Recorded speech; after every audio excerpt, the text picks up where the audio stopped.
তবু কেন মরছে পুরুষ নারীর নির্যাতনে? কত আইন আছে লেখা বাংলা সংবিধানে, তবু কেন মরছে পুরুষ নারীর নির্যাতনে? আইন আছে যেমন তেমন বলার জায়গা নাই, আইন আছে যেমন তেমন বলার জায়গা নাই। পুরুষ নির্যাতনের একটা কঠিন আইন চাই, পুরুষ নির্যাতনের একটা কঠিন আইন চাই। পাথর চাপা কষ্ট দেখো ওই পুরুষের বুকে, ছেলে মেয়ের জন্য বেঁচে থাকে।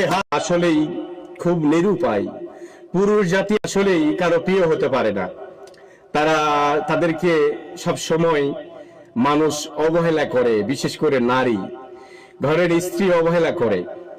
তো আসুন আমরাও এমন একটা আইন চাই যে আইনটা প্রয়োগ করলে অন্ততপক্ষে এই নারীটা পুরুষদেরকে নির্যাতন করা থেকে বিরত থাকবে, একটু শান্ত থাকবে। এমন একটা আমরাও আইন চাই।